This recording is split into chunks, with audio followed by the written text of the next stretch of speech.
안녕하세요 여러분, 넷달바입니다. 오늘은 비트코인 ETF를 사지 말아야 하는 이유에 대해 이야기하고자 합니다. 아직 한국에서는 현물 비트코인 ETF를 매수할 수 없긴 한데요. 설령 한국에서 매수가 가능해지거나 다른 증권사의 상품이 출시되더라도 그럴 필요가 없다는 이야기입니다. 비트코이너들끼리의 농담이 있는데요. 야, 비트코인 ETF를 왜 사? 연애를 하면 여자친구 손도 잡고 밥도 같이 먹고 데이트도 해야 되잖아. 근데 이건 마치 여자친구는 어디 성 안에 갇혀 있고 여자친구 보고 싶다고 하면 사진만 보내주는 꼴이라고. 이게 연애야? 여러분, 왜 거래소에 비트코인을 두면 안 된다고 말하는 것일까요? 왜 저는 여러분들께 비트코인 ETF를 사는 걸 별로 권하지 않을까요? 왜 남의 손에 비트코인을 맡기면 안 되는 것일까요?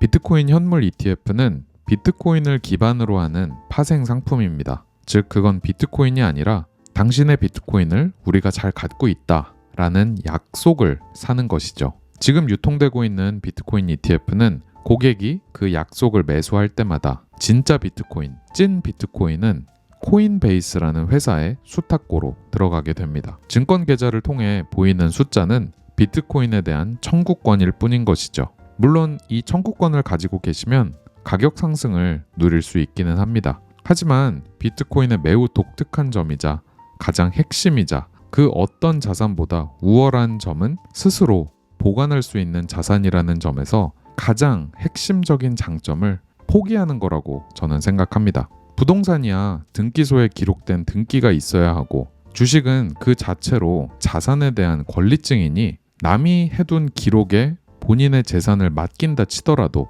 굳이 비트코인 같은 걸 남의 손에 맡길 필요가 있을까요? 여러분들이 비트코인 현물 ETF를 샀다고 해서 그 비트코인을 다른 주소로 여러분 마음대로 이동할 수 있나요?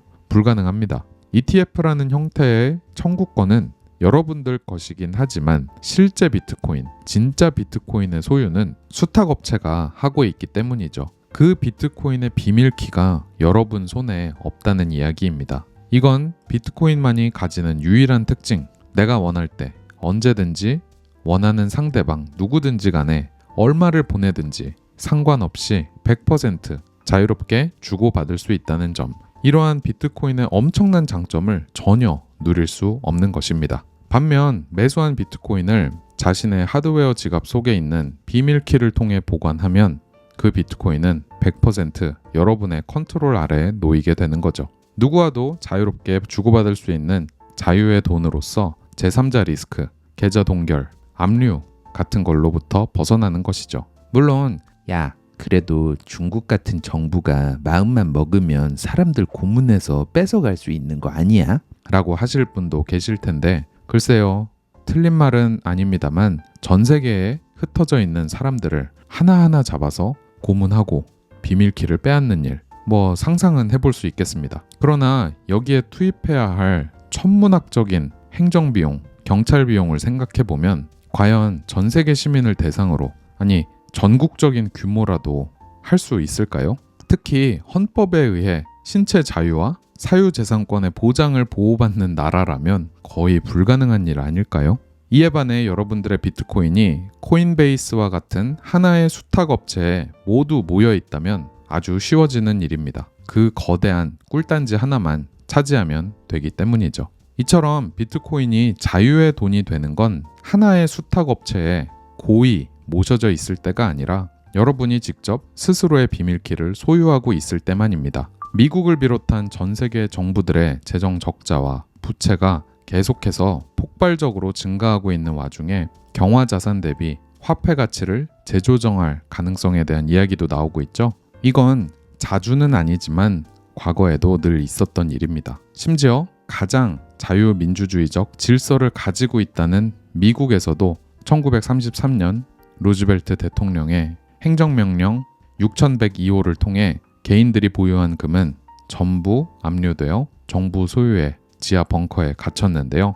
이런 극단적인 일이 내일, 다음 달, 내년에 일어난다는 그런 이야기를 드리는 건 아닙니다. 그리고 일어나지 않을 수도 있습니다. 하지만 이런 극단적인 시나리오를 상상하지 않더라도 비트코인은 스스로 보관하는 게 훨씬 낫다라는 결론은 마찬가지 아닐까요? 다수의 사람들이 소량이지만 직접 보유하고 있는 비트코인, 그리고 수탁 업체가 관리하고 있는 수십만 개의 비트코인, 이 거대한 꿀단지가 해킹의 타겟이 될 확률이 훨씬 높은 거 아닌가요? 이런 것들이 바로 여러분들이 자신의 비트코인을 타인의 손에 맡겼을 때 감당해야 할 리스크인 것입니다. 100만 명의 비트코인 홀더가 한 개씩 비트코인을 셀프 커스터디 하는 것, 그리고 100만 명의 ETF 홀더가 코인베이스를 신뢰하는 것, 어떤 것이 더 강력한 시스템일까요? 이처럼 여러분들이 어떤 대의 명분이 아닌 오직 스스로의 재산을 보호하기 위한 행동들이 보이면 비트코인 생태계는 더 분산되는 것이고, 거대한 꿀단지에